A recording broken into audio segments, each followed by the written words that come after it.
Урматтуу кыргызстандыктар, мен сиздерге маалымат берүүгө мажбур болдум. Себеп дегенде менин дарегиме Болот Жээнбеков мына бир 2-3 күн мурда жалган сөздөрдү айтып, жаман сөздөр менен мени атап, ошол үчүн мен өзүмдүн жасаган ишимди ал киши кантип урдаганын, иниси экөөүн баарын ошо элге айтып бергенди чечтим. Биринчиден, ал киши менен кандай таанышып калдык? Алар болсо биздин технопаркка аренда алабыз деп магазин келген экен. Балдар ошо арендага берип, контракт түзүп, өзүбүз ремонт кылып, алар ошо бизди ремонт кылдырып алып, анан арендага кирет, иштете баштайт. Анан кийин болсо мен бир күнү ал технопаркка келгенде, ошол жерде ал киши ошол жерде экен, анан кийин ошо ал киши менен жолугуп калдым. Анан кийин мен айттым, мен ишкер адамдарды жакшы көрөм. Мен айттым, ушу жакшы болду ачканыңар, иштеп атканыңар жакшы болду. Кандай неметип көбүрөөк ачпайсыңар, көбүрөөк өнүкпөйсүңөр десем, ал айтты, бизге тыйын тыпыр жагынан бир аз кыйналыштар бар, ошон үчүн биз болсо тез өнүгүп кете албай атабыз депчи, оборотко акча жетпей атат. Анан мен айттым, анда келин анда сүйлөшөлү. Биздин да тажрыйбабыз бар деп. Себеп дегенде биздин жасаган ишибиз бар. Аны элдин баары күбө. Анан ал киши кайрылды. Биз ал киши менен сүйлөштүк. Анан биз аудит өткүздүк. Бул сүйлөп атканда аудит жөнүндө бир сөз айтпайт. Аудиторго биз акча төлөдүк, ал международный аудитор. Алар болсо текшерди компаниясын. Текшергенден кийин аудиторское заключение колубузда бар. Алар жыйынтык чыгарды. Биринчиден, биз кире электе бул кишиде 4 эле магазин болгон и бир участок болгон. Экинчиден, ал бардыгы банктарга залогдо турган. KCB менен РСКда. Бунун бардык кагаздары бар. 2016 жылы. Адан тышкары жанагы товарларды алып келген компанияларга $1 миллион карсы бар, банктарга $3 миллион 100 000. Кошкондо $4 миллион 100 000 карсы бар. Экинчиси, бизнес эсептеп чыкканда аудиторский компания айтты, булар убыточный депчи, булар банкрот болот деп. Булар жана элден келген товардын эле акчасын алып, бирин башына бирин кийгизип кетип атат депчи. Анан биз албайбыз деп чыктык. Албайбыз деп чыкканда ошондо Бакыт менен Болот Аматов суранды, аудитор чыгып турсунчу деди. Алар чыгып турсун дегенде мен айттым, чыгып турбайт дедим. Алар айтты, чыгып тургандан кийин алар айтты, бу жерде бонус бар деди. Ай сайын $200 000 биз бонус чөнтөбүзгө түшүп турат дейт. Ошо бонусту мындай неме кошкондо биз прибыльге чыгабыз, ошондо $2 миллион 400 000 биз жыл сайын доллар пайда алабыз дедим да. Биз ага кагаз кол койдук. Ал кагаз да колубузда бар. Ошондой бонусу бар экен деп туруп. Если бонусу болбосо, анда башкача неметебиз депчи, башкача оценка кылабыз деп биз сүйлөштүк. Макул деди. Анан кийин болсо бизге бир эле гана акча керек жок, бир эле гана акча керек, бир эле акча берсеңиздер эле болду, биз өнүгүп өсүп гүлдөп кетебиз деп туруп. Анан мен айттым, анда мен дайыммын дедим, кел иштешелик дедим. Бул болсо бир күндө болгон жок, бир жумада болгон жок. Бул сүйлөшүү 3 айбы 4 ай болду. Анан кийин булар болсо келген сайын ошондо мен көңүл буруп атып мындай немени оюн алмаштырып атканда. Анан мен айттым, Жаныбекке биз албайбыз депчи. Ага болбой алар чалып отуруп келди, көрүшөлү, эми акыркы жолу көрүшөлү деп туруп, анан кийин бул тайм аутта жолугуп, ошол жерде макулдаштырып, болду ушу менен ушундай болот деп, анан макулдашып, анан биз ал кишилер менен партнер болдук. Партнер болгондо биз эмне кылдык? Биз болсо ошо $4 миллион 100 000 жаптык карызды. Бул бир. $12 миллион ошонун ичиндеги $12 миллион бердик биз ал компанияга. Ошонун ичинде $4 миллион 100 000 жаптык карызды. Экинчисинде биз айттык, силер салык төлөпсүңөр, жаңы компания ачабыз, жаңы компанияга киребиз дедик. Ал барлык компания өзүңүз жаап, өзүңүз бүтүрүңүз дедик. Анда эптеп, септеп, шалпалтайын чыгарып, эптеп жапты. Ар жерде бир уголовный иш болуш керек ар жерде. Салык төлөгөн үчүн ошо Болот Аматовго.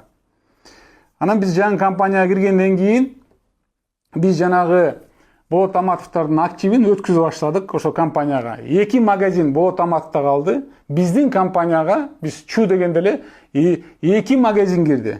Анан бир участок. Башка эч нерсе кирген жок. Алган баары жалган 2016-жылы. Ошол эки магазин менен участогын ошо Болот Аматов мен менен акчасын теңдесин деп туруп, мен жогорку рыноктан 2-3 эсе баалап, ага мен ошолорду сатып алдым. Атайын ошо бал акчасын ошо менен акчаны алып салсын деп туруп. Компанияга мындай кире албайт, ал неме юридически киргизе албайбыз аны, финансовый да киргизе албайбыз. Мисалы, ошол эле участокты мына Чүй областындагы 0,6 соток могу Новопавловкада турган. Эми бул участокты биз болсо 1 миллион 630 миң долларга баалап алдык. Ал участогыңыз билбейм, 100 миң доллар турат болуш керек. Бул акчаны мен ага берип, анан кийин ал болсо мен менен кошо теңдеп, анан кийин инвестиция кылды.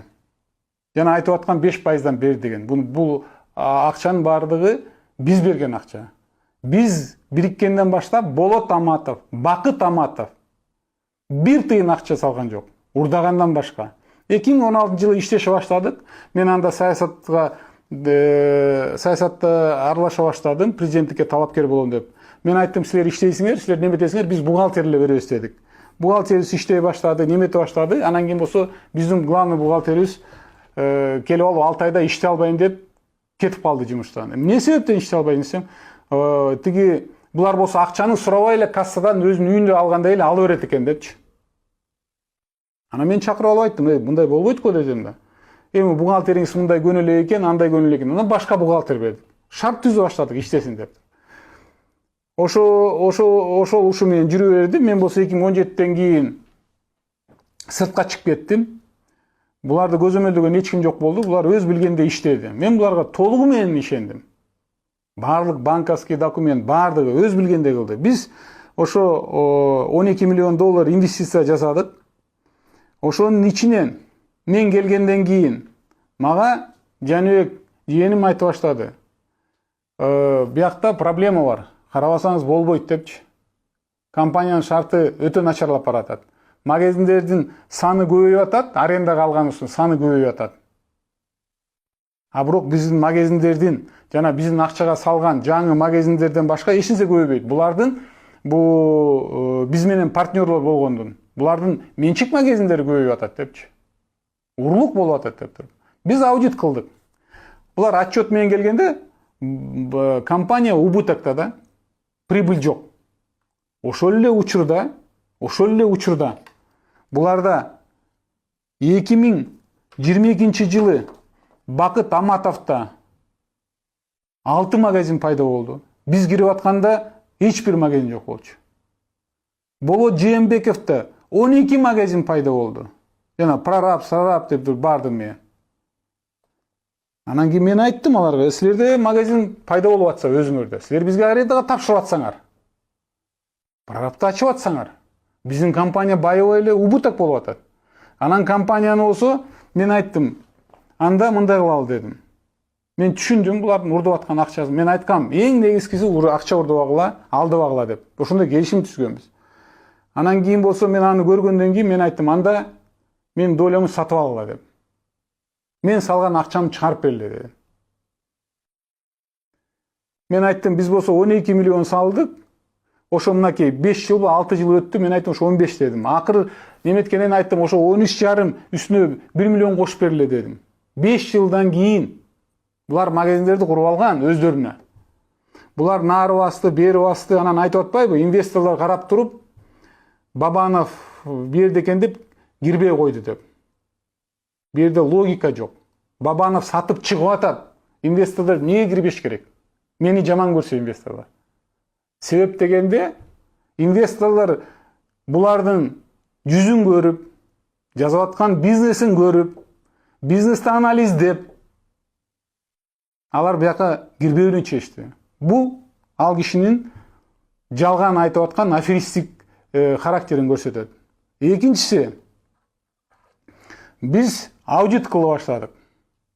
Аудит кыла баштаганда 450 миллион сом кассада акча жок. Жанагы товарларды алып келген, элдер бир товар алган, то есть алып келген компанияларга 450 миллион сом жок. Кака кетти бул акча? Жооп беришпайт.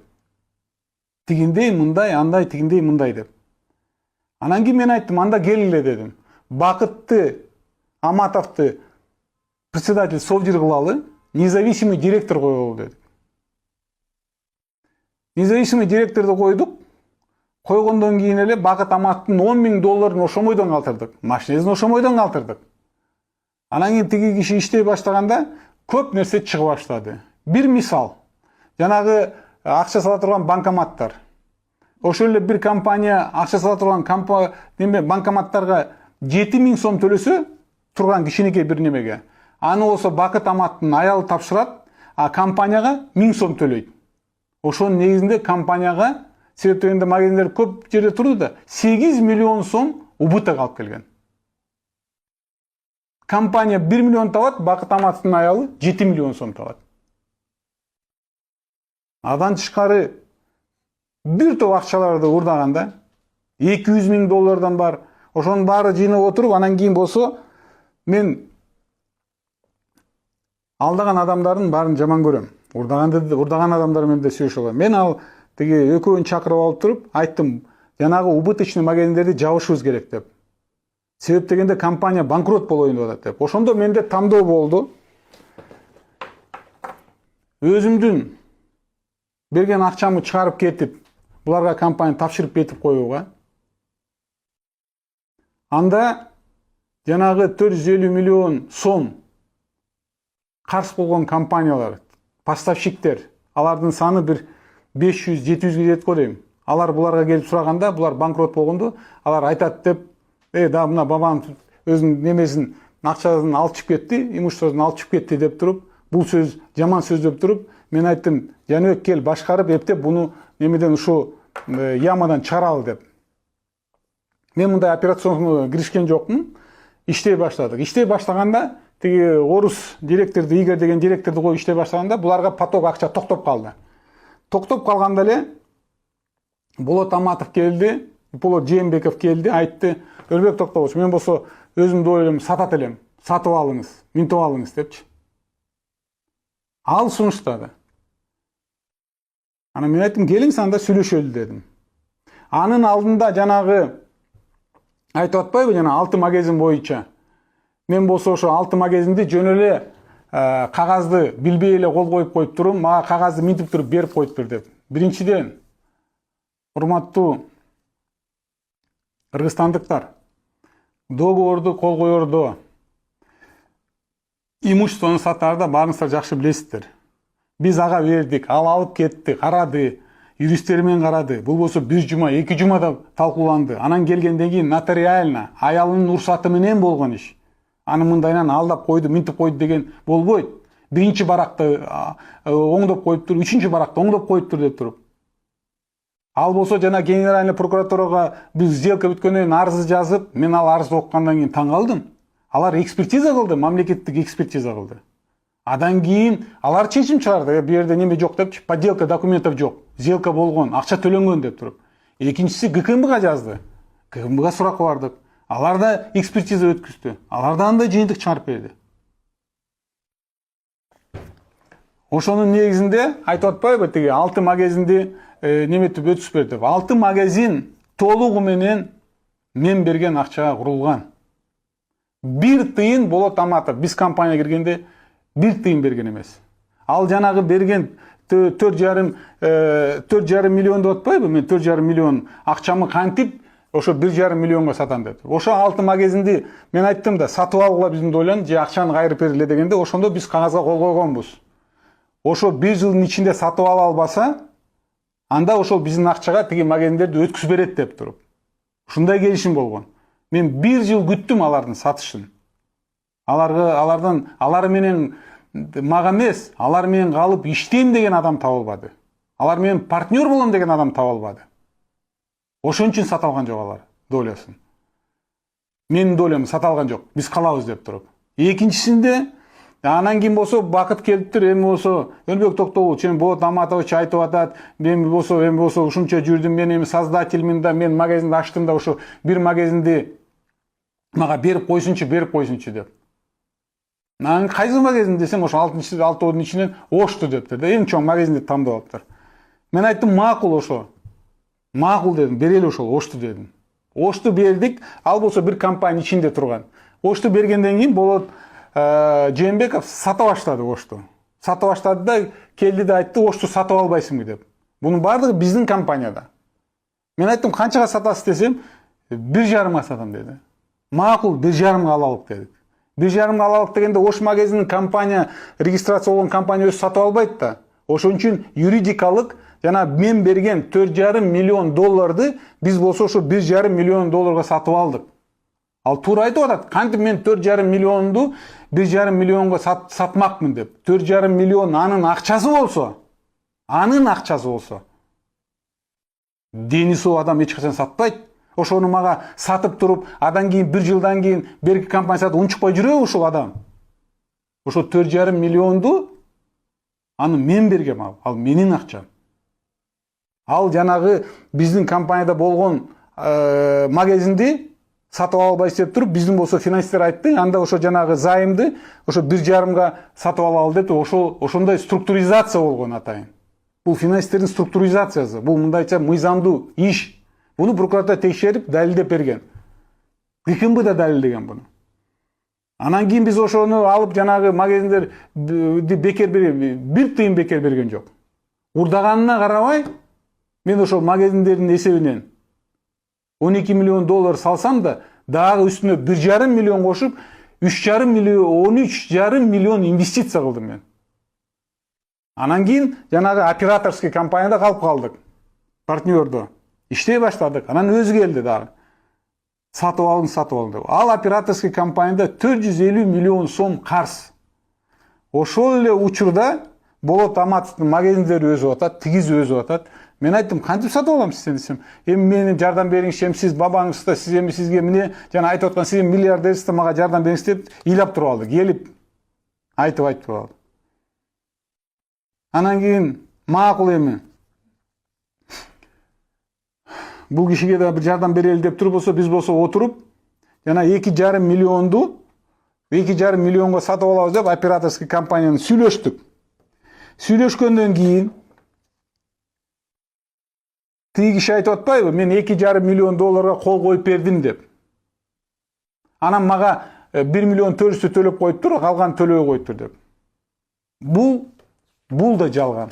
Себеп дегенде 2,5 миллионду биз айттык, кандайча төлөйбүз деп туруп. Бул жанагы 500 миң доллар компания берген карыздын 500 миң доллар. Биз ал карызды гачтетпесек, биз ага карыз болуп турабыз. Биз айттык, ошо 500 миң долларды карызды гачтетебиз. Ошонун ичинен анан сизге начисленный дивидендтер бар. Дивидендтерди гачтетебиз. Разницасы 1,4 миң доллар, 1 миллион 400 миң доллар калат. Ошону сизге төлөп беребиз деп туруп. Ал болсо жана экинчи барак деген, анын баарын өзү жакшы билет. Ал жөн эле бет тырмак кылып атат да. Анан кийин апасы, себеп дегенде акционер болгон, апасын ешип келип, тигин ешип келип деп сделка болуп атат. Анан болуп атканда балдар айтып калды, апасы келди, бу келди деп туруп. Анан мен кирип калдым. Кирип калганда, анан сделка бүттү. Анан кийин болсо Болот Жээнбеков ал айтты, апа бата берип коюңуз деп. Кыргызда эч ким сурабайт бата берип коюңуз деп. Бата берип коюк деп айтат. Апасы бата берди, жакшы бата берди. Жаткан жери жайлуу болсун. Апабыздын. Апабыз бата бергенден кийин кыргыз сөзсүз улуу кишиге бир нерсе карматат. Апабызды көргөндө мен апамды эстедим да, ал кишиге 200 доллар колуна карматтым. Бата берердин алдында эч ким 200 доллар бербейт. Бата бергенден кийин берет. Бунусу да жалган. Экинчисинде ал болсо ошол жанагы контрактка баарын кол коюп неметкенде, адеп оюн өзгөртүп аткандан кийин мен айттым, вот байке, биз сүйлөшкөн сөзүбүздү келиңиз видеого тарталы дедим. Себеп дегенде сиз дагы сөз сокатканда мен сизге ошо видеону көрсөтөм деп. Айла кеткенден кийин мунун баардыгы ачык тартылып аткан видео. Ошон үчүн биз жана видеого тартып, мынакей азыр өзүңүздөр да соцсетте көрүп атасыздар. Ал сүйүнүп, жаркырап, адеп бир жаңы ат менен кирет. Ошол эле учурда мынакей булардын келтирген зыяны Бакыт Аматов баардыгын ушу Болот Жээнбеков менен агасы менен макулдашып алып туруп иш кылган. Барып туруп жана Көлбаевдин барып туруп Курменте заводунан темир тезектерди алып келет 17 миллион сомго. келип туруп жана складка түшүрүп коет. Кереги жок темирди. Эсептешип атканда бул айтат 17 миллион сомго темирди мен айттым, эмнеге ал нерсе мен 17 миллионго керек, ангар курабыз деп. А эсептешкенде ошону 10 миллионго бер дейт да. Ошону 10 миллионго бердик. Убытыкты 100 миң доллар, 7 миллион сомду убытыкты компания калтырып. Будан тышкары Семдней деген магазин болгон мына Бишкек шаарыбызда. Бакыт Аматов менен Болот Жээнбеков бизге маалымат койбой, өздөрүнүн немеси менен келишим койгоп алып туруп, ошо Семднейди 451 миллион 400 миңге сатып алышат. İçindeki бардык полка солкаларды биздин комиссия барып, биз билбейбиз мунун баарын. Биздин комиссия барып туруп айтат, буну алган болбойт деп туруп. Анын баарын темир тезектерин баарын алып туруп, кагыратып туруп складка түшүрүп коет. А жанагы магазиндерди Бакыт Аматов өзүнө оформить этип алат. А биздин компания буга төлөп берди, каршы болуп калды. Ушундай уурулуучулуктар чыккандан кийин, мисалы өзүңөр карап турасыздарбы ошону? Ага карабай кой эми. Эл укпасын, мындай уят болот, эптеп бул немеден кыйынчылыктан чыгалы деп туруп, ага карабай тыйын төлөп бердим. Ал кишиге ал айтып атпайбы, мен тыйын алган жокмун, неме алган жокмун деп туруп. Ал кишиге биз болсо 4 миллион доллардай акча чыгарып бердик. Урдаганынан башка, бүгүнкү күндө Болот Жээнбековго тиешелүү, анын туугандарына тиешелүү 70 объект бар. Себеп дегенде биз компанияга кирип аткан жетекчилерге айтабыз. Силер болсо келип атканда өзүңөрдүн жумуштарыңарды жазгыла. Себеп дегенде биз бирге иштеп аткандан кийин жетекчи болмойбуз. Силердин жумуштарыңыз көбөйсө, анда биз болсо сөзсүз текшеришибиз керек. Кайсы себептен? Түнүгүнү биздин компанияга иштеп атсаң, кайсы себептен депчи. Бул биздин принциптарыбыз. Ал Бакыт экөө байып атат. А биздин компания 450 миллион сом карызга батып атат. Ага карабай биз болсо ошону алып туруп, алиге чейин ошол карыз менен кутулуп атабыз. Анан кийин тилекке каршы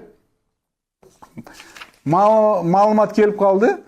Ушундай журналистке кайрылган экен деп туруп, мага Жаныбек жээним айтып калды.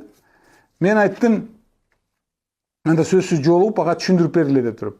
Ал журналистке барлык кагаздарды көрсөттү. Кагаздардын баарын небетти.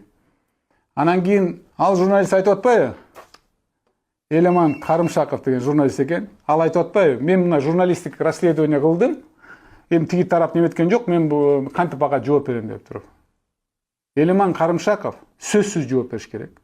Себеп дегенде Болот Аматов менен Болот Жээнбеков менен биригип алып, булар бизден акчаны вымогать этип атат. Дагы айта турган сөздөр көп чыгат. Азыр бул жөнүндө айтпайм. Акчаны вымогать этип атат. Ошол эле Элеманга биз болсо бардык Жаныбек баарын көрсөтсө, ага ынанбай бир тараптуу көрсөтүп, мен ынандым деп. Ал айтыш керек да, сиз жалган айткан мен чыгара албайм деп туруп. Биз көрсөткөндөн кийин ал баш тартыш керек болчу. Ошон үчүн мен 100% бүгүнкү күндө парламентте колдоп аткан мыйзамды колдойм. Журналисттер сөзсүз түрдө өзүнүн жасаган ишине биз ишкерлер эле жооп бериш керек. Себеп дегенде ар бир адам жашаганда өзүнүн аты үчүн күрөшүш керек. Анан бирөөдү шылап коюп, бирөөдү мактап коюп, ага жооп бербесе болбойт да. Жоопкерчилик сөзсүз керек. Дагы мен тараптуу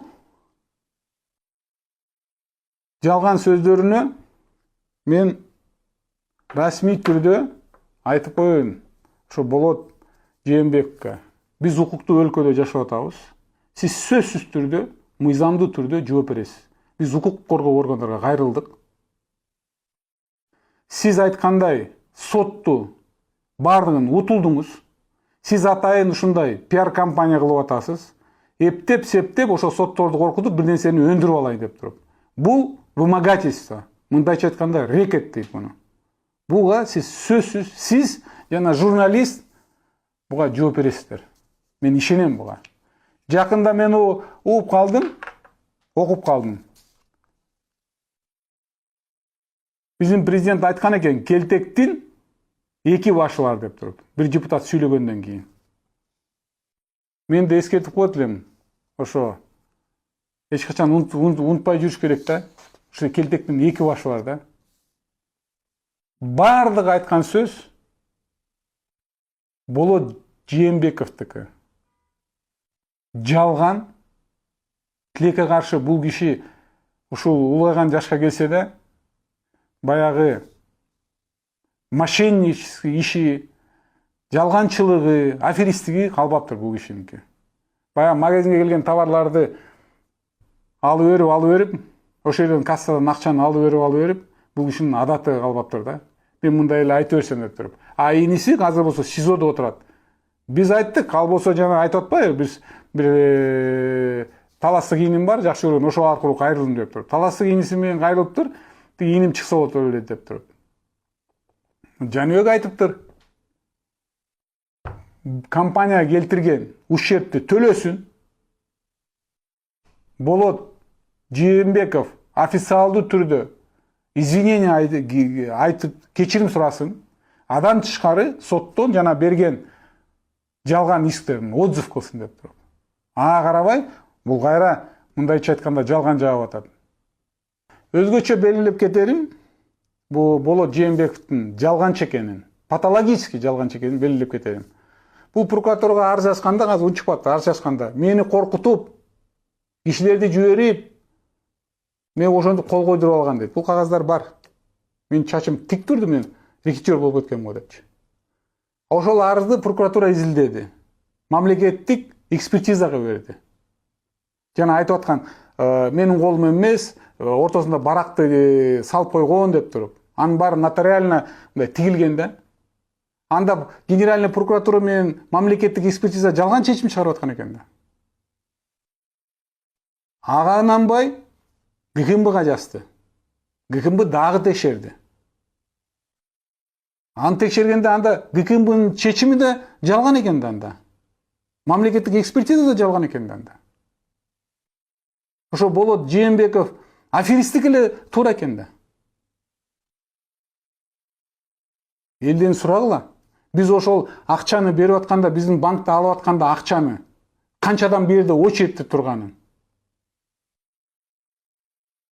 Канчадан очередте турганын. Бакыт ийниси келип алып берге. Ой, тиги Болот Аматовду неметпей атат. Тынчын койбой атат, минтпей атат, антпей атат деп туруп. Акча каршы болуп калды, буга каршы болуп калды деп туруп. Бардыгы жалган экен, чечимдердин баары, соттун чечимдери да жалган экен. Болот Аматтык эле туура экен да. Болот Жээнбековдук эле туура экен да. Мени таң калтырганы, өзгөчө таң калтырганы. Мен бул видеону көргөн эмесмин, мына бүгүн көрдүм. Мен өзгөчө таң калтырган. Кантип бул адамдын ушунчалык жалган айтканга кудурети жетет дегенге мен таң калдым да. Бизден биз аркылуу биз берген акчага урдап байып, ага карабай биз болсо өзүбүзгө дагы ошол урдаган акчалардын боюнубузга жүк кылып, али кече мына эсептешип атабыз. Иштеп атабыз. Ага карабай, Аллага шүгүр эптеп ушуну өткүзүп, тыйынтып алып алдым деп 4 миллион 200 миң доллар алды бизден. Агатын чой дагы бир нерсени талаптанып атат да. Мен алиге чейин өкүнөм, мен ушу Болот Жээнбековдор менен көрүшкөнүмө, алар менен партнер болгонума өкүнөм мен. Айтып атпайбы? Бабанов менен сүйлөшсөм мындай деп туруп. Ал киши менен мындай видеону карасаң, чын эле сүйлөп атыр деп ишенип калат экен да. Ал кишиге бирөөдү жамандаш, бирөөдүн атын жаман айтыш. Ал кишиге ал ойлоп, Болот Жээнбеков ойлоп атса керек, бул жөн эле иш деп. Сөзсүз түрдө жооп бериш керек. Биздин Кыргызстаныбызда адамдын атын ким болбосун жаман кылса, ал киши жооп бериш керек. Мен колдойм. Сот аркылуубу, укук коргоо орган аркылуубу адамдар жооп бериш керек. Кечирим публично сураш керек. Атына зыян келтирсе чет өлкөдө миллион доллар штраф төлөйт. Ошондой штрафтарды төлөтүш керек. Себеп дегенде мен үчүн жана өзүнүн атын баалаган бир топ кыргызстандыктар үчүн эң бай нерсе ал байлык менен мүлк эмес, ал ата бабаларыбыздан калган биздин атыбыз. Адам байлык эч нерсе жок бул заманда.